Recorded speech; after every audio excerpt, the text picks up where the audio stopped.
Welcome, welcome, welcome to the Deal to Heal with E. James podcast. I am your host, Earnest James, Friends and Fatherless Daughters on Instagram. And I believe that everyone can live a life that is whole, healthy, and healed.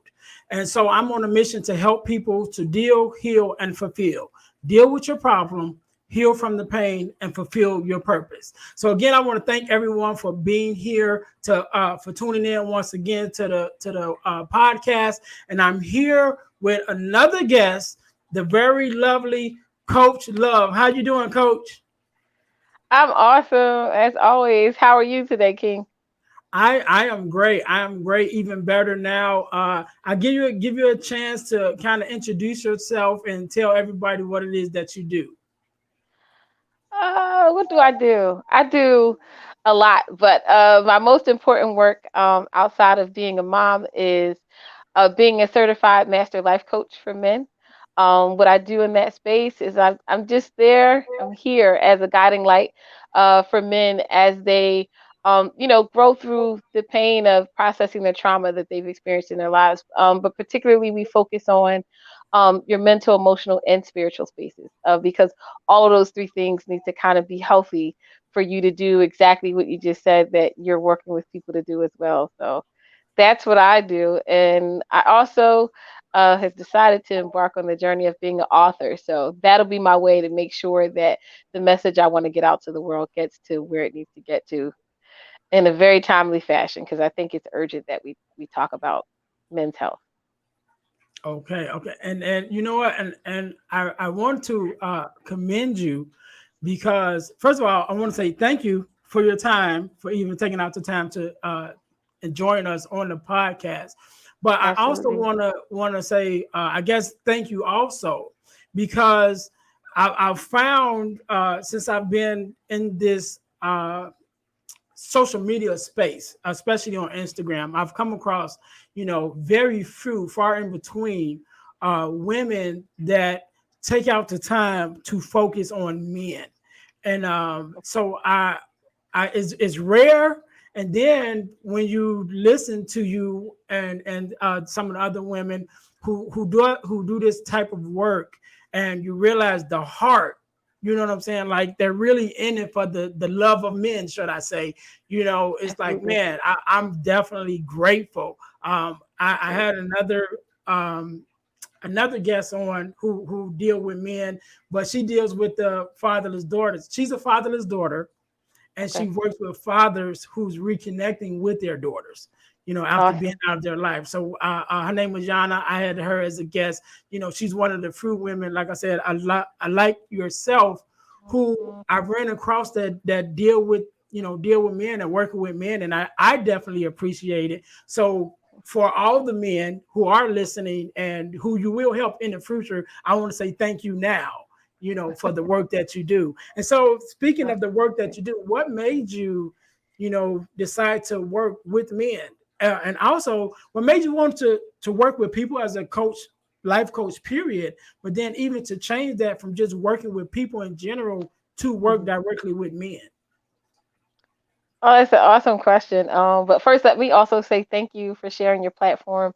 I appreciate the opportunity always to connect with phenomenal people like yourself that are in this space that we're in of really doing more to heal ourselves and our families, and like you said, and eventually, transition that healing into our communities because we know, culturally speaking, our community needs a lot of healing, right?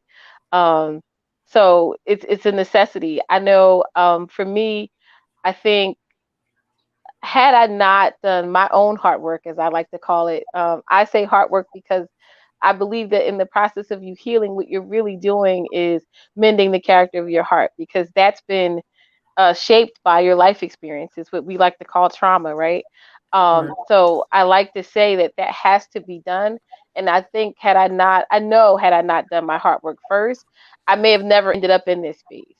And I certainly probably would not have ended up wanting to coach men because I am a product of sexual abuse by men as a child. So imagine, people are like, how did you decide you want to work with men? I said, because I realized something once I started doing my hard work, and something I continue to do. So let's be clear about that. Hard work is the rest of your life.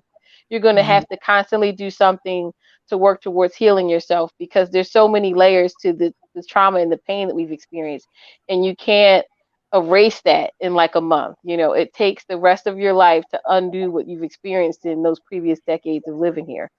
Um, but I think what brought me into the space of life coaching was just seeing that some people are not comfortable with therapists. Like I'm comfortable, I was comfortable as a child. I was introduced to therapy. But then as I got older and I matured, I still use therapists, but I also use coaches as well. I work with them in tandem. And I realized that sometimes people respond well to coaches, in the way that they necessarily may not necessarily do with therapists. And I can only attest to that because when I was younger, I was a coach for the girls basketball team, and then I became an assistant coach, or like I guess I was like the second coach for the boys track team. I lasted with the girls for about like a month. I was with the boys the entire year and until we graduated. So I feel like there's something that I realized about myself, that whatever energy or the space that I create for boys and men seems to feel very safe, and they trust me enough to share and be vulnerable. So I thought there has to be a way to make that mean something. You know, typically, unfortunately, women tend to use the information they have about men for manipulation, and I wanted to be the person that says, this is not what we're here to do. Men are suffering in many of the same ways that women are, but women like to weaponize like men's pain to, you know, for their benefit. So my thought is that if we can take the time out to create safer spaces for men to do the hard work that they need to do for themselves, that they won't have to be in the position where they feel like they're being undervalued or misrepresented or disrespected in the ways that they feel that they are, especially in our community. So I just thought, okay, I'll be a coach. But I didn't know what extent it would go to. But then over time, I realized, like, how about I'm just going to do what I always do? I'm going to do the exact opposite of what everybody else is doing. And the reality is, there's not a lot of women, like you said, and there's certainly not a lot of us brown women that are working with men. So I just thought, I'm going to go with this. I kind of already have been doing it in my life. Let's see if we can make a full-time profession out of this. And that's how I got there. Is it easy? Absolutely not. Is it certainly worth the effort? Absolutely. Would I change anything? Absolutely not. Right. And it's definitely worth the effort. And I can say that just as a man. And like I said, I've been tuning into you on your lives and your posts on Instagram. So I can definitely say it's worth the work that you put into it, you know, even with the things that I get out of it. And you touched Awesome. on, man, you touched on so many things that you were talking. Some of them I wanted to touch on too. One of the things that you mentioned was community and the love, or should I say, the healing that we need as a community. And it's crazy that you say that, because that's one of my things, is that, you know, I want to help, you know, heal the individual so the individual can heal the family and the family can heal the Right. community, because that's how it Absolutely. works. You know, when Mm-hmm. we are healed ourselves, especially dealing with, you know, mothers and fathers. When the mother and the father is healed, then they can heal the child and they can raise a healed Absolutely. child. And then once that child is healed, Absolutely. then they're whole and healed as a family. And then when that family Mm-hmm. steps out of the four walls of their home, they can affect the community, you know. And so Absolutely. it starts with one person at a time. And as we begin to heal ourselves and those around us, in turn, we end up healing the whole community. So I wanted to touch on, definitely mention that, and also the journey of like you said, that you took of doing the hard work, and that journey of self development and self exploration is one thing that I love about it, and I don't know, somebody else might not love about it, but like you said, it never stops. You know, it Right. goes Right. on and on. It's as you're learning about yourself and you're developing into the person that you want to be.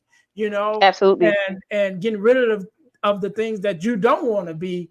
It's Right. a never ending journey, and Absolutely. the benefits of that journey is just so awesome. And one of the major benefits that comes out of taking that journey is you find your purpose. And so Absolutely. that's exactly what you did, and that's actually part of my story. With me kind of going through some things within the last year, I would say last year, like most of the year, I was like, you know what, I'm gonna work on me. And that's when I Mm-hmm. really got into self development. And as I began to heal and work on myself, it became contagious to where, okay, I got to talk, I got to tell somebody else, and we Right. start talking. And again, that personal healing that we do within ourselves, and as it began to affect us, then we Right. affect those around us. So the Absolutely. third thing that you said that I wanted to touch on is the safe spaces, and providing those safe spaces. Because as a man, I know that, just growing up, not just as a man, but just as a male, as a little boy and growing up, we don't have those spaces. We don't have it with our friends.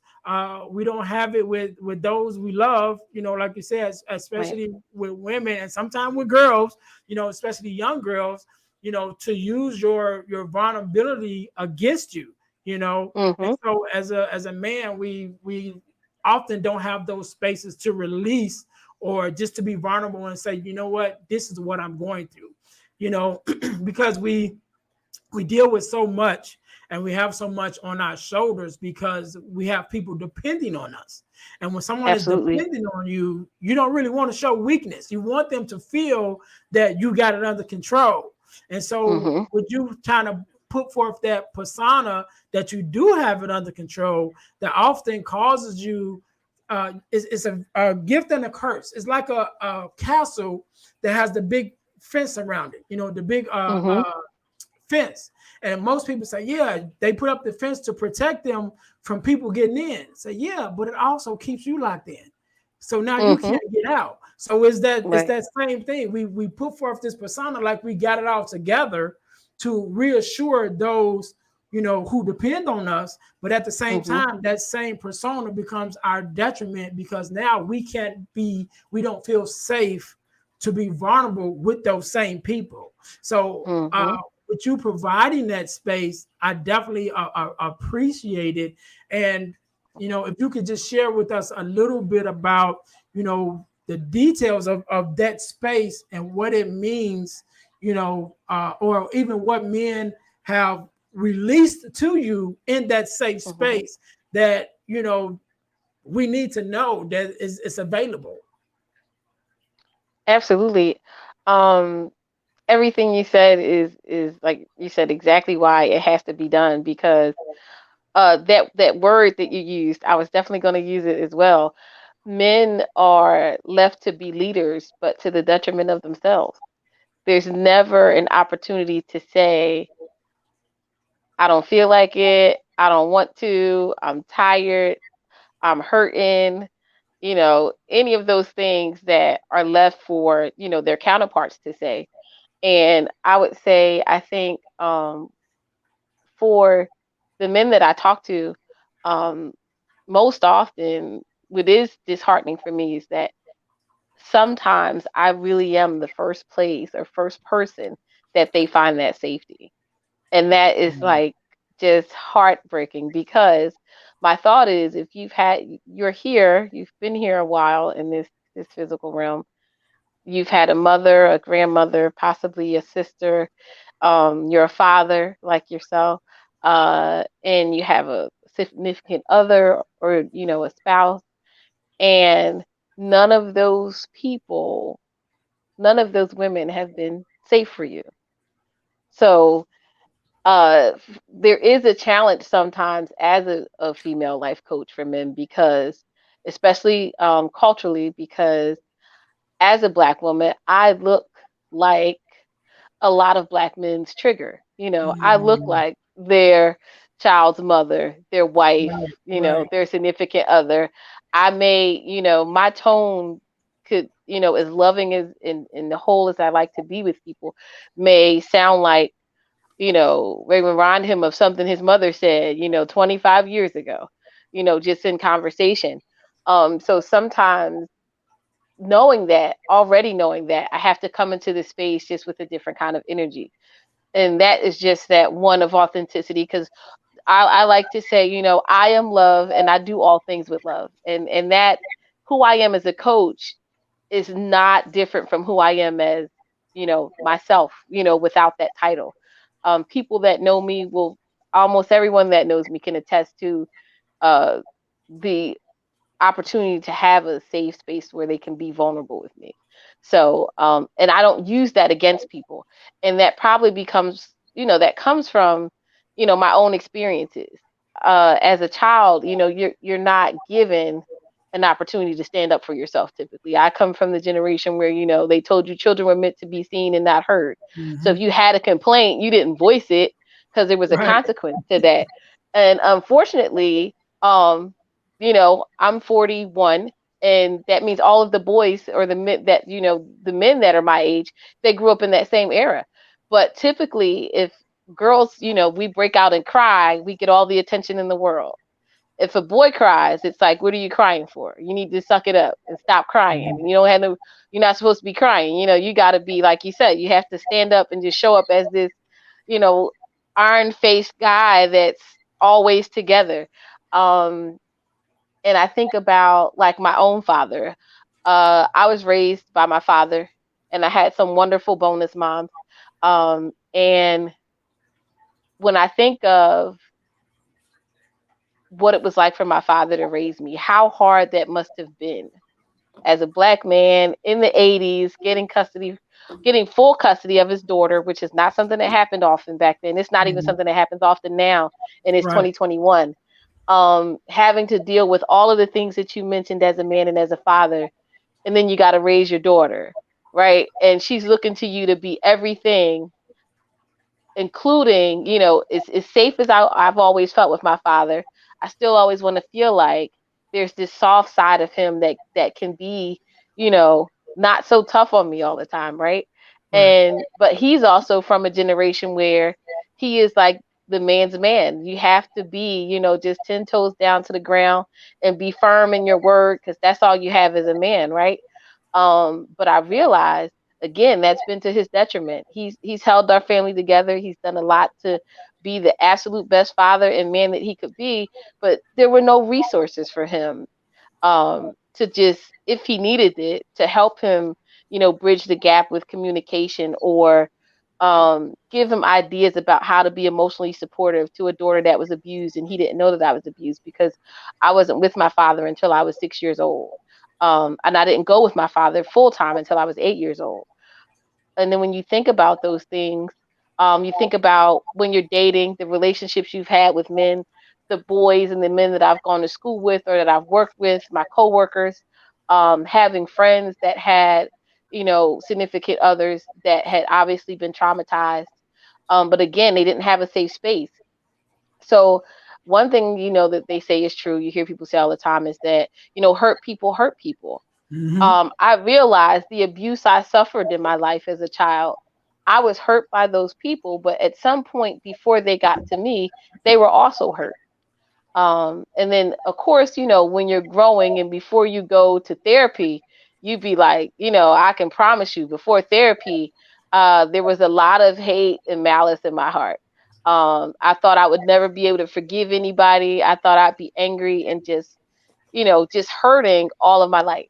And then thankfully, like I said, my father introduced me to therapy as a child.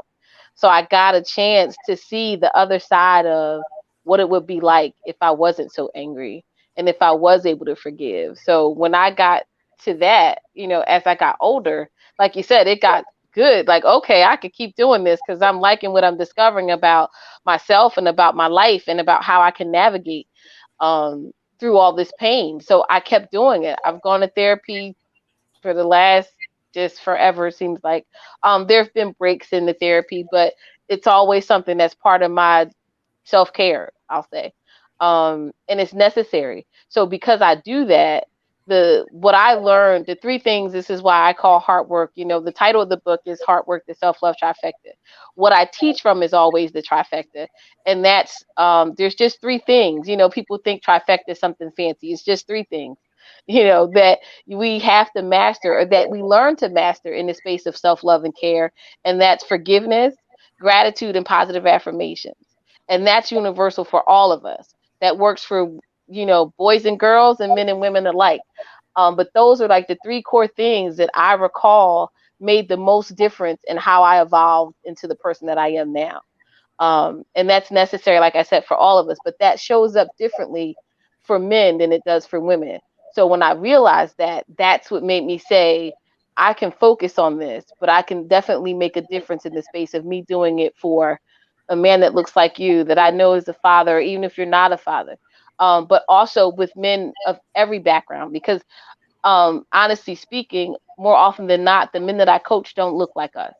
It's documented that culturally, the men in our community don't seek out professional guidance. Mhm. Um, but when they do, I want to make sure that they see that it's possible for them to, once they start this process, to continue it. So if you can understand just those three basic concepts of what forgiveness is, gratitude, and positive affirmations, that's all you're going to need to know to make it through a coaching session with me.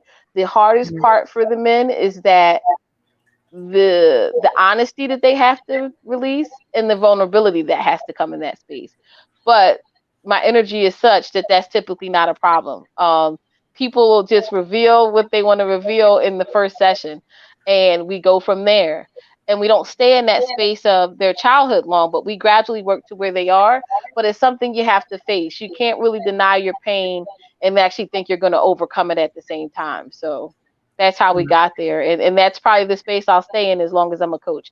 I do share the space with women. I speak to women all the time. The women are included in sessions as needed because they're an important part of your life. But for the most part, my primary focus is always men. And then it's going to gradually shift into younger men. Right. And you know what? You said a mouthful, and I'm sitting taking notes as you talking, because you hit on so many different things that I wanna touch on as time permits us. I don't want us to be on it Absolutely. too long, But you hit on a couple of things. One thing that you said, one of the first things that you said, is that men are supposed to lead from the front, or are expected to lead from the front. And I know that word expectation is one of your triggers. So we'll talk about that in a minute. But when you said that, I was thinking about, as men, we don't often have, when we talk about the safe spaces and to be vulnerable, and we talk about leadership, and what came to my mind was one of the greatest leaders in the Bible, which is Moses. And with the story of Moses was one of the greatest leaders. But I remember when they were in battle, Moses got to the point where he couldn't set up anymore. And so he needed someone that had to come and help hold him up, while they were in battle. And I was like, man, that's it right there. Because we're expected to lead from the front. And sometimes you don't want to be in front. And then sometimes it's not even the fact of you wanting to be, not wanting to be in front, but maybe you just don't have the energy. You don't have the healing. You don't have the whatever you need, and you need that person or persons to hold you up. During those times where, okay, yeah, I'm the leader, but right now the leader needs some help. The leader needs some support. So you mentioned that, and I wanted to touch on that. Another thing that you mentioned on about what you expected from your dad, or what you wanted to receive. One of the things that you wanted to receive from your dad was that soft side, right? And so I've talked to a couple girl dads, and me being a girl dad myself, that's always one of the things that we talk about, is like that side of you that only your daughter can bring out. You can be the hardest man, the toughest man, and even when you have sons, you want to be hard and tough with them. But then that daughter just brings out another side of you, and that ain't no helping it. You get all mushy and soft. So it don't matter how you try to put that persona on. When she say Right. daddy and she gives you them little puppy dog eyes, like, all right, forget it. And I got big Yep. eyes, and my daughter eyes are just like you. So you know the cat on Shrek, when the cat on Shrek did that little look, you know, that's how my daughter gives me that look, and I'm like, all right, what you want? You know what I Right. mean? Right. Right. So I definitely can attest to that, to wanting to, and actually giving and providing that soft side of a man. And I think that's one of the benefits of a father having a daughter, because whether you want to Absolutely. or not, it's gonna pull it out you, you know. And Oh, so absolutely. I definitely appreciate that. And another thing that you said when you spoke on, which is 100%, and you said black men in our community, but I can even say even with women too, we don't really look for therapy. We don't reach out for therapy, and I am a advocate, I guess you could say, of therapy or any kind of Absolutely. personal help when you Yes. need the help. You know, Right. I went through a period after my mom passed away, and Mm-hmm. that I went to bereavement, right, to get that help for myself. And I was so affected by it, you know, that I was like, man, our community need this, because I was in there for Mm-hmm. a couple months. The regular time for a person to come in and take the, you know, kind of go through the bereavement, just a couple of weeks. But I was so into it, and the person who was over it was like, would you want to stay as a volunteer? Because you Mm-hmm. definitely add a lot, you know, to the platform. And you know, when the people got together, and I'm like, sure. And so I got That's into it, and good. I was, you know, active in it and learning what I could. But one of the things that came to my mind, which over the several months that I was there and the different people that came in and out, outside of myself, I think it Mm-hmm. was only one person of color, you know. Right. And I was like, and I know it's not because we don't need the help. Right. And it's amazing how the things that happen in your life, first of all, let me just say it this way: it's amazing how God works. All right, let me put it Absolutely. that way, because Absolutely. there are things that happen in your life that you might not even think about. You know, like it happens when you're young, and it happens, you're like, oh, okay, whatever, you live through it and you go on to the next day, and you're never even Right. thinking about it. And then it Mm-hmm. resurfaces so many years later. And the reason why I Right. brought that up, because I remember as a teenager, one night I was in the store. Me and my cousin, we go to the store, little, you know, corner store in the neighborhood. And Mm-hmm. while we're in there, these two guys walk in, two black men. One is Excuse me. tall and big. I mean, this dude is like huge, you know. And then it's a little shorter, smaller dude with him. And the big dude was crying. I'm like, physical tears, like crying. And first of all, you know something wrong when a Right. grown man is crying, but That's especially a right. grown black man in public, you know. And Right. so I Right. remember they came in, and he's crying, and the other guy is with him because he's, you know, kind of trying to keep him calm or whatever. And he's like, you know, he wanted to get some cigarettes. So we're standing in line, because it's a little line. So we're standing in line, and they're talking. I can hear the conversation, you know, and I know it was a female, and I'm guessing it probably was his mom that passed away, you know. Oh. And the other gentleman was kind of talking him, you know, kind of talking him through it or whatever. And he's talking, and then he just turns around and he hits his fist on the counter so hard, everybody turned around, you know. Wow. And he just like, I just want some cigarettes, you know. So everybody that was in front of him was like, hey, get this man some cigarettes, you know what Right. I'm Right. saying? Right. But Right. that, I remember that. Now I forgot all about it after it happened, but in my going through the bereavement process, that came back to my mind, and I was like, Mm-hmm. this service is needed in our community. And so Yes. I started a nonprofit at my church and everything. And even with that, even with me pushing it, you know, we still don't want to go, you know. Mm-hmm. And so I'm definitely a advocate for it, for any kind of therapy, because I know that it's must and much needed in our community. So I Absolutely. definitely appreciate you even being honest, the fact that you went, and you know, because it's needed. And I think a Yeah. part of that is because we don't talk about it, you know. Oh yeah. I've recently done a previous podcast where I talked to a lady about suicide whose son committed suicide, and I had to Mhm. tell her that I've even had my bout with not trying to commit suicide, but definitely contemplated it during the time Mhm. period that my mom passed away. And Mhm. and not just from a with that, not just from a thing as far as being our community, but I just think as something that we don't talk about as a people in general enough. That's one of those topics because we're all Mhm. dealing with so much sometimes that it gets to the Mhm. point where we feel like, you know what, I just want to end it all because I want the pain Right. to stop. But we don't have a Right. safe Right. space for that Right. because we don't talk about it, when we're not in that place. Mhm. That could be a whole nother show, James. That could be a whole nother show. A whole nother show. That is a true statement that um which is also, since you brought it up, that is one of the reasons why I also advocate for men, because the reality is that men do commit suicide. And the Mhm, reason men are more successful when they attempt it is because men take a very aggressive stance and they use things like guns. So, mhm, whereas if a woman attempts to commit suicide, she may take pills, she may right. do something that may not actually, transition her from this space.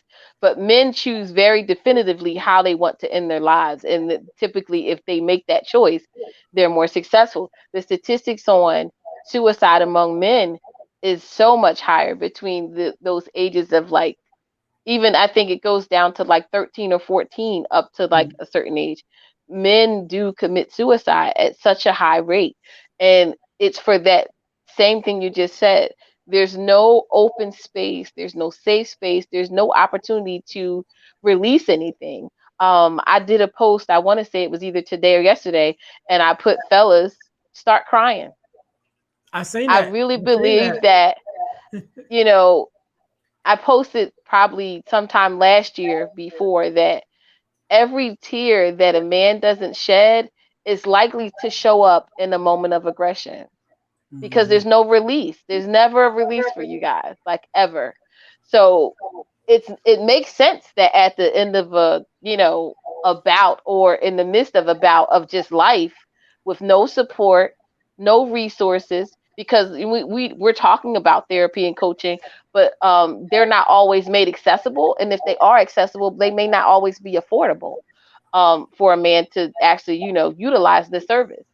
So if that's the case, and then you're home with your significant other, and she talks at you more than she talks to you, mhm, then you have, if we're talking about in our community, you have the issues of racism and classism and all these kinds of things. It's suddenly culturally acceptable to emasculate men. Like, I don't know what that's about, but I don't agree with that in any way, shape, or form. But all of those things, if you take the culmination of that, any person would come to the brink. But when you add what that additional layer of pressure is for a man, it's not far fetched to understand why you may get to that space where you say, I don't want to be here anymore.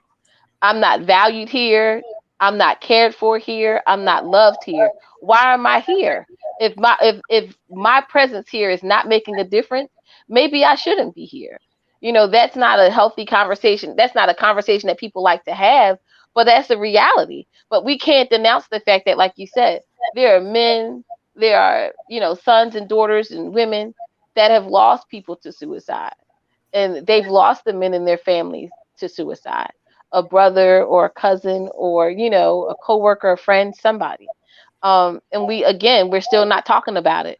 And I don't know what it's going to take, but as much as I like talking, those are the only things I want to be talking about. Like we talked about before we started recording. People are like, somebody was saying, like, when I was younger, it's like, you're always talking. But then somebody was like, but if you notice, she's only talking about something that it makes sense to be talking about it. So I'm on like this crusade, I guess, for the rest of my life now. Um, you know, because it's a must.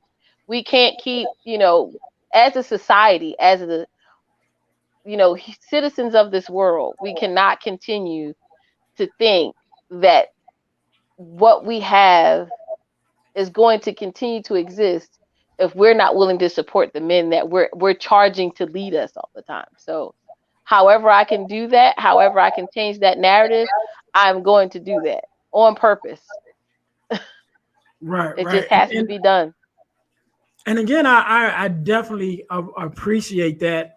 One of the things that's I seen is there's this post on TikTok, and it has become very um, popular, and the voiceover is a gentleman, and he's saying, talking about when men say I'm okay, and he was like, the Mm. reason why men always say I'm okay is because really we know nobody really cares. You know what I'm saying? It's like nobody really wants to know the answer to that. Oh, that hurts Nobody's my really heart. trying to Oh, find out, if you're what all are you right. really okay? And so Hmm. he ends the voiceover saying it's all right because I'm okay too. And so that has become real popular, on TikTok, with guys, taking that just to be a little vulnerable and to let people know there are times that I'm not okay, and it's Right, okay to right, ask, am I okay? But just right, wait for the answer and actually want to know the answer, the real answer, right, not the right, not the right, the straight answer, like, oh yeah, I'm good. No, no. How are right, you really? right, right. And And really that, started.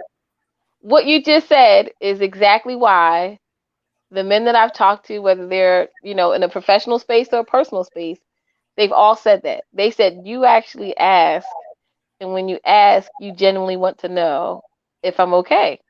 I said, but that's why would I not? Um, we can't keep saying, as women, that we love our sons and our husbands and our fathers, but our behavior doesn't exude that. Mhm. We're always worried about what we gonna get, what daddy gonna buy me, what you pay, what bills you paying, you taking the Right, kids to school, did you go to work today, but you're not considering that, in all the things that a man does, and we're not considering who he is and who he's being in those moments. So I think it's necessary to focus more on the being than the doing. People are always like, well, as long as a man doing what he's supposed to do, he all right. No, he's not. Men have done all things and they're still not okay. So we know it's not left to just what you know how to do. right, Anybody, any man that has a little bit of get up can get up and do something to make himself stand up in that space and be seen. But we need to do more to allow for the men to be heard. So that's where I come in at, you know. And I'm gonna, like I said, I need to stay in that space.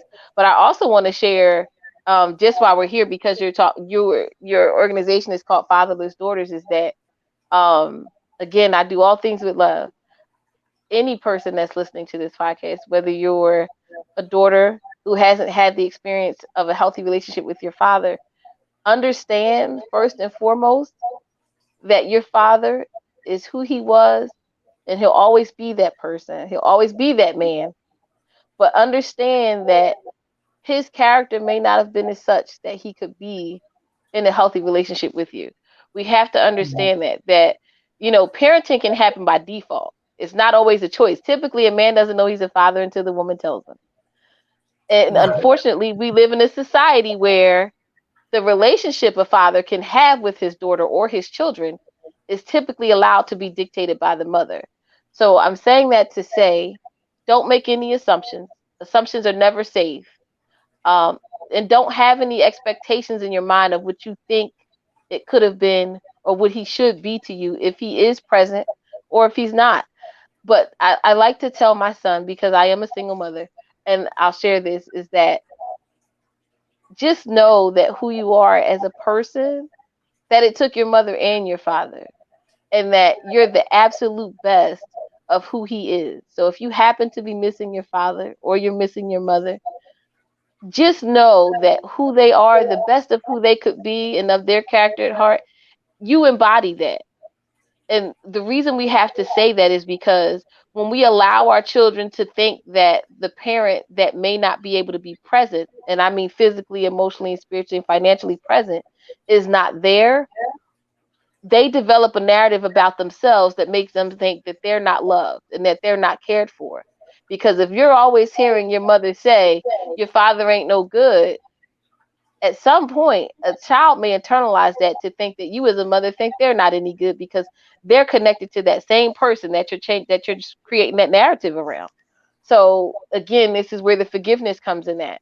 And then I say, allow yourself to just believe that who you think he could be, that he's at least 1% of that. Who you would desperately like for him to be for you. Maybe the best that he could do in the space of showing you that he was, that he loved you as a father was allow you to be raised by your mother. Because sometimes, again, it happens by default. Every person, anybody can become a parent. We know how that happens. You play some Barry White in the background, maybe some Jeffrey Osborne, you get a little drink, and you decide, that today I might skip my pill, and daddy like, oh, I ain't gonna wear my hat, and what happens? That can happen to anyone, in just a moment's notice. But the reality is, when it's time to step into that role, we don't realize that our parents had a whole life before they became our parents. We don't know that they've ever had the opportunity to work through any of their pain or any of their trauma. We just assume that because they became our mom or our dad, that now they got it all together and they're going to just make it work. That's not realistic. So I just want to say, find a space to forgive your father if he's not there. Find a space to forgive your mother if she created a negative narrative about your father. She's also doing that from a place of pain. And then forgive yourself for believing that your father is not a good man in his own way. That's again why I say, in the space of human relationship, assumptions and expectations don't belong there, because you're definitely setting yourself up for a level of disappointment and additional trauma that it's going to take you the rest of your life to work through. So um, just be more open to the idea that the best of what he could have given you, you've already gotten it, and that's why you're here. And you know what? So now you're talking in my arena, right? And I'm listening to you, and pretty much everything you just said is something that I say, to the fatherless daughters, and even Right. to the moms, like you said, you know, it took two people to make that child, and I Mhm. definitely agree that when you talk about the other person who may not be there to speak up for themselves, Mhm. that child knows, okay, it took you and him to make me. And so Right. if that part of that duo that created me is no good, then that means part of me is no good. You know, Right. if you show so much, or you show or you speak so much hatred to that other Absolutely. person, then that means there's a part of me that you don't love and you don't hate. I mean, you don't love Absolutely. and you hate, and Right. children internalize that, and not just children, because it grows once it's there, it goes with you It stays there. your whole life until you actually heal from it. And another thing that Exactly. you said that I talk about also is the expectations. When I talk about reconnecting with your biological father, is go in with no expectation. Right. Go in with no expectation, which is one, and then go Mhm. in with acceptance, which is two. And that Right. acceptance is accepting him for exactly who he is. Not for who you Exactly. thought he was, not for who your mom told you he was, not for who you Right. wanted him to be, but the person Right. who he actually is. And Is. that, I will hope that that same grace is extended not just to a father, but to men in general, and that will be the main thing that allows us to have those safe spaces, is when you Absolutely. allow me to just be me. Right. Take off the hats, take off the cape, Mhm. take the Yep. S off my chest, you know what I'm saying? Yes. And just be the man underneath. When we talk about superheroes, we talk about Hulk with the big and the strength and all that. Allow me Right. to calm down, take all that Right. off, and Right. just go back to being David Banner or Bruce Banner. You Okay. know what I mean? Right. So Right. Right. Right. Right. just Right. allow me that. And when you Right. can do that, Right. then you can build those safe spaces that allow Yeah. men to just be exactly who uh, they're able to be. and Right. that's going to help Right. all of us. So again, I thank you. I thank you Absolutely. for taking out the time to be, Absolutely. here with me. Definitely, I've got so much, and I know, like you said, this is a journey that you're going to be on part for the rest of your life. So just know this is a platform that is going to be open to you for the rest of your Thank life. you. Whenever you decide to be on here, Thank you. hey, you got my number, you got my email, hit me up, and we'll come back on. Absolutely. So Absolutely. Thank you.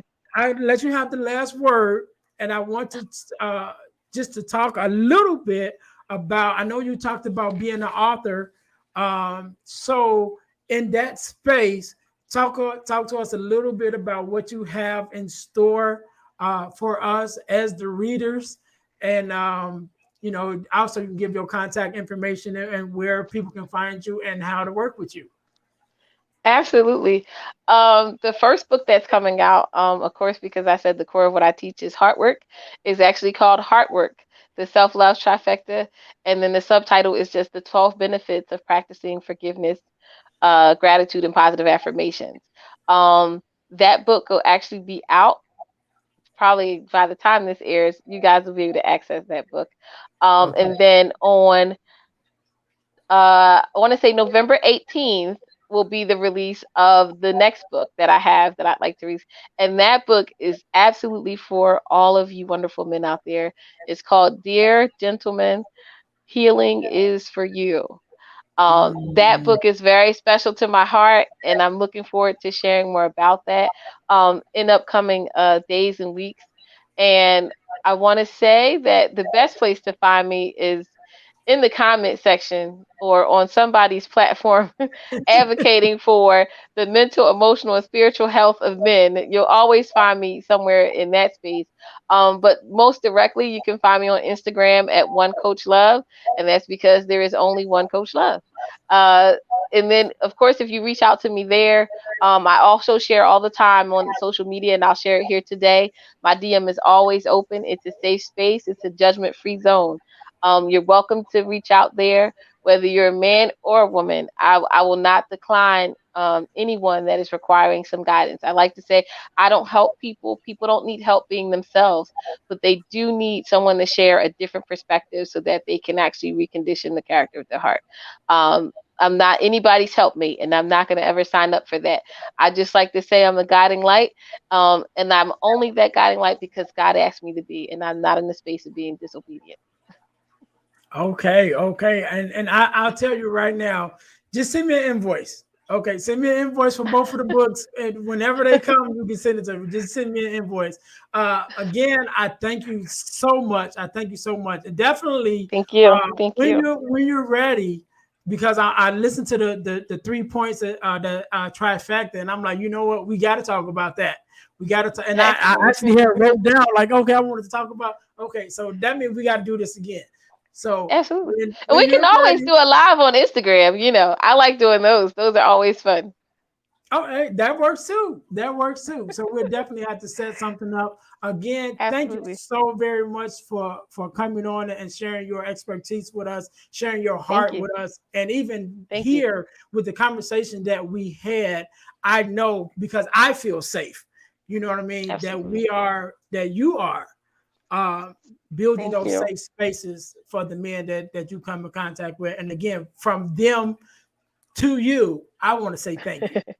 So Thank you definitely, so much. And thank you you're again for definitely letting me be appreciated. here. I really appreciate it. Thank you so much. No problem. I had to. I had to. So again, thank you for being here. To all our listeners, thank you for joining in, tuning in and listening to what we had to say on today. And I hope that you tune in to next week when we'll be right back. Again, this is Earnest James from the Deal to Heal with E. James podcast. And I am wishing you a healthy, whole, and healed life. And by doing that, I will walk in my purpose to help you to deal, heal, and fulfill, which is deal with your problems, heal from the pain, and fulfill your purpose. And until next time, we will see you next week.